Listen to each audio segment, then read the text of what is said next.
Gongsi facai, angpau lai.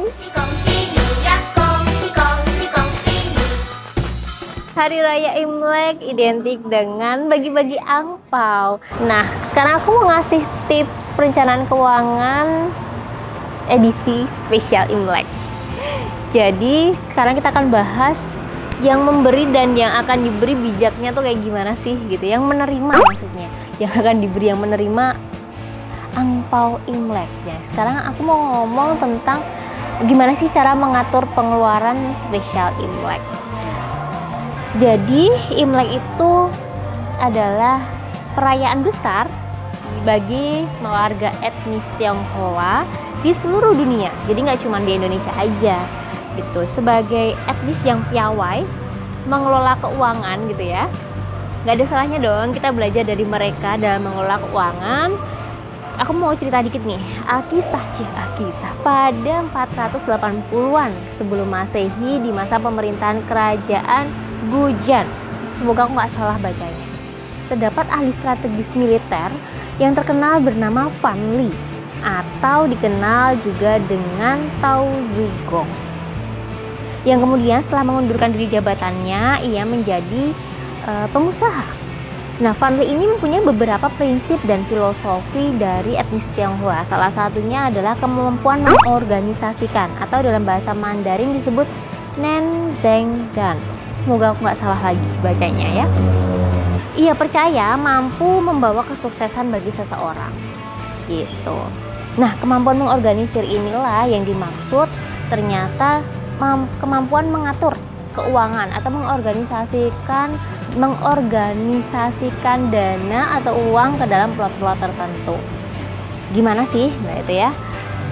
Cara ngatur keuangan berdasarkan prinsip-prinsip etnis Tionghoa tersebut. Yang pertama, berhati-hatilah dalam mengeluarkan uang. Jadi kalau teman-teman itu mau gunain uang, pastikan teman-teman itu punya tujuan yang jelas. Jangan cuman aku pengen ini, oke aku beli. Jangan gitu. Ya.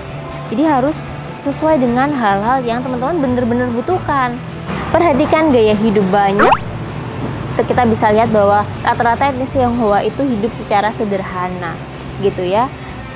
Karena seperti makan di rumah gitu ya, mengkonsumsi makanan dari rumah, memasak, berhemat, mengalokasikan dana lebih kecil dari apa yang mereka miliki gitu ya, diputarkan ke bisnis, diinvestasikan seperti itu, sehingga uangnya itu berkembang. Seperti kata Dr.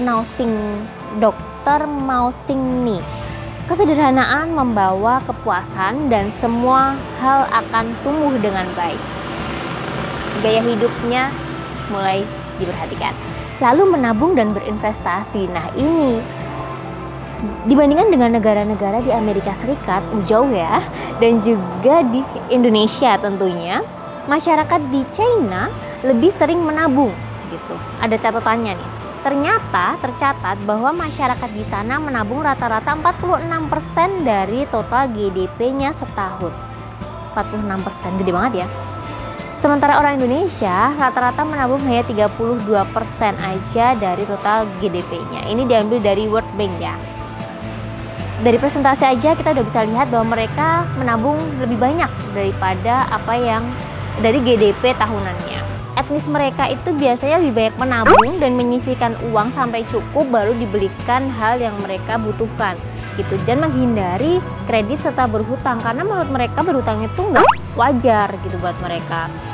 Tapi jika memang perlu untuk berhutang ke bank seperti untuk modal bisnis dan lain-lain, itu sesuai dengan perhitungan ya, dan harus sesuai dengan prinsip konsistensi dan tanggung jawab untuk membayar.